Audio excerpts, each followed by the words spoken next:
What's up, guys? We made it to a Thursday, May 21st. We are flying by through the month. Welcome to another edition of What's on the Menu. I'm Will Galvez. I'm joined by my co-host Dale. How we doing? Doing well. Will, how are you?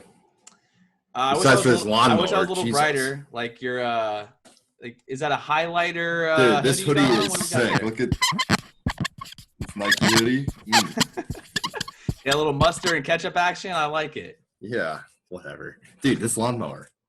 What is up with it? We got to get a soundproof studio, but we're going to get through it. What's up, guys? Again, we have a bunch of stuff we got to get to. A chef special. We got to get all the items on the menu. Some other interesting notes before we start, though. We have an update on the pizza guy that Dale's going to get into. That douchebag? What? Yeah, fuck you, bro. What? It's for her. And we had a NASCAR driver that flipped off Kyle Busch yesterday. Very funny. We'll get into that. NASCAR is a completely different beast. But the biggest news leading off today on What's on the Menu. Dale, San Diego reopens. Last night, about 10:30-ish, 10:45, our mayor, Kevin Faulkner, put out a release on his Twitter page saying that we are going to be moving further into stage 2 and trying to get out of this quarantine. Wonderful to be here tonight. Let me tell you, with all this great news, San Diego County, we did it. We did it. We showed the governor. We showed the state that we are able to open up. We can flatten the curve. We can open up our businesses, and we can stay healthy and safe. Essentially, dine-ins will be allowed. People are going to be able to go to a restaurant, and if you need to go to in-store retail, you're going to be able to do that. Thoughts? Honestly, I feel like Chase Elliott at the NASCAR race yesterday. I do. Chase Elliott's the one that flipped off Kyle Busch, yes. You still can't get a haircut, which doesn't really matter for me, but bars still aren't open. Like, we're not back to normal life. We still can't go to the boardwalk. We still can't lay on the beach. Yeah. My pool's still shut down. Like, it's whatever. Like, whatever. I think it was interesting because no one's going to eat in restaurants right now. I was going to ask you that. So if you have the option, are you going to go and eat at a restaurant? If someone texts me and is like, hey, Dale, do you want to go eat? I'm not going to say no. But I'm not going to let's go get some wings at Dirty Birds or at Hooters or Buffalo Wild Wings. I would go. But I'm not going to go out of my way to initiate it. Like, I'm not going to go solo eat somewhere. I think I'm still curbside guy. And then, okay, here's my thing. If we're going to be able to go to a restaurant, what are the guidelines in the physical spacing? Like, they're not going to let everyone in again like they used to. And then you're probably going to look around and there's going to be a situation where the entire restaurant's probably half empty. And then there's a line out the door that's longer than Splash Mountain at Disneyland. Like, it's ridiculous. I like it because we're one step closer to sports. It's one more step closer to normalcy, but I can't go to the beach. I still can't go to bars, and I can't get a freaking haircut yet. Like, yeah, something's got to give. It's good. And maybe it's for, people like us that are lucky they get to live by the beach. I'm fine. I'm still going to continue to go about my business at home. I think as opposed to people more inland, they're going to want to be like, oh, I want to go to the coast. I want to go eat. Right. Like, I don't know if I'm going to go to a restaurant. Like, if you were to hit me up, I'd be like, well, maybe we could do takeout because it's not going to be the same experience. And there's still no sports on. Well, so we'll see how it plays out. Kevin Faulkner has been very adamant on how well San Diego has followed the rules. So maybe it'll get better. But until I can lay out on the beach and maybe go hit a bar and watch sports and maybe get a haircut, it's not going to get any better. But before anything gets better, some things have to get worse. And in your case, in college football, so some of you don't know, I graduated from San Diego State, the greatest institution in the nation, where Dale, he is a big Ohio State fan, but he went to Kent State. But I'll give it to him. He's actually from Ohio. That's fine. Dale, Ohio State has a model that's potentially showing that only 20 to 22,000 fans could be in the horseshoe. Thoughts on that?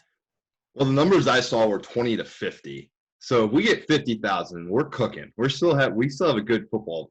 Well, here's the guy. Okay, so here's the caveat. So you have 20 to 22,000 when the guidelines are not relaxed. If the guidelines are relaxed, you're going to have 50,000. So if we're going to err on the side of caution and just assume the worst, let's say that you only get 20,000. I mean, Ohio State's the fourth largest on-campus facility in the nation. Yeah. I mean, other than maybe Bama, Kyle Field for Texas A&M. I mean, you guys have almost 103,000 seats. You've been at the shoe. Have you been in at full capacity? Yeah, I've been to multiple night games. Did you win them all? Hopefully, I'm sure. Yeah, we didn't lose night game. I went. Oh, we don't lose night games. So, okay. You said it. Just but 20,000 fans is still going to be a very, very good football game. That's it'll probably be a good practice for you guys. It'll be, I mean, dude, we sold out the Horseshoe for a spring game 2 years ago. I believe it. Now, okay, explain the electricity. Explain the electricity in the shoe. It's a feeling unlike any other. There is a reason that if we bring a recruit to one of our night games or the Michigan game, there's a reason our recruiting is the way that it is. Well, speaking of Michigan, so your boy Jim Harbaugh, I don't know if this is a rivalry because since he's gone, I like Jim, but since he's gone to Michigan, since he arrived on campus in 2015, he hasn't beat you guys. He's a fraud. There's been a couple games where he should have. That's not the case here. He was saying that he's okay playing in front of no fans, which is super interesting because Michigan is another stadium I would say is in maybe the top 5 of on-campus facilities. They're nicknamed the Big House. They have, 108,000, almost 110 with standing room. Something like that. How would he say that he's okay with that? Because his teams are fraudulent. He can't keep his fans involved in the game anyway in meaningful situations. It's better to have no fans than just silent fans.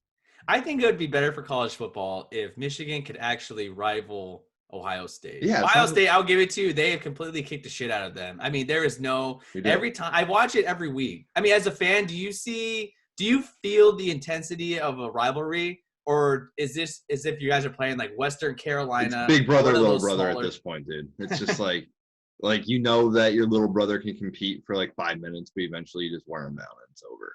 So ESPN had an article that I thought was interesting, and it ranked like the top 8 best NFL off seasons. We talked about this. Who do you think has had the best NFL off season? We'll make this quick. Roger Goodell with the draft? No. I mean, that was big. I'm going to go with the Colts. I really am confident in them just because, and this is not because I'm a huge Phillip Rivers guy. That offensive line is the best in the NFL. I mean, they're all under 26, 27 years old. They have probably the best interior lineman in Quentin Nelson. And if you look at Rivers, he's a statue quarterback that needs protection. They got it now. They addressed the wide receiver position. They got Michael Pittman Jr. They got T.Y. Hilton. T.Y.'s a dog. Yeah, they're going to have Marlon Mack. And they traded for DeForest Buckner. They brought in Xavier Rhodes. I'm going to go with the Colts. Rivers is on a 1-year deal. I could see maybe an extension after this year, and he gets the team back up with Frank Reich. No surprise, but I'm going Homer take here. Dude, but like every news outlet is putting us 1 or 2. I just honestly think for the first time in my fanhood that we made signings that worked. I'm going with the Browns. Yeah. Austin Hooper's huge. Conklin was huge. That's my favorite one. Jack Conklin, right? Came over from Tennessee. Yeah. Addressing the line is huge. It was huge. Huge. Like, we now have one of the better offensive lines in the league on paper. Mm. And it's a zone scheme, so it's a relatively easy scheme to block in. I don't know. I'm excited. I think over under on OBJ antics if there is a season. 5.5. I might take the over. I love the over here, but I also love his antics, so I hope the over hits. You think his antics are good for the team? I don't think his antics matter to the team. I just think the media blows him up so much. Dude, he's never had a teammate come out and be like, oh, this guy sucks in the locker room. This guy can't do this. This guy can't do that. No, he's just a fun dude, and the media wants to, like, dog on him for a couple mistakes he's made. He's young. Like, we've all been there. Who cares? Good old OBJ. I don't think he's going to get fired. Did someone get fired, though? Ooh. So, update on our Domino's boy. He got fired. The Domino's driver got fired. Thanks for the tip. Sad douchebag. What? Yeah, you, bro. What? It's for her, dude. Order it. I don't make fucking money if I don't get tipped. So there's no surprise there. There's learning lessons all through this story. Kids, tip your waiters, tip your servers, tip your delivery drivers. Servers, bartenders, if you don't get tipped, don't tell them to fuck off. Yeah, you, bro. What? You get fired that way, so. Fuck off, douchebag. Yeah, whatever you said. I don't know, man. Life lessons all through the Domino's story. As for this Thursday, it was good. Wrapping up. We will see you guys tomorrow. See you.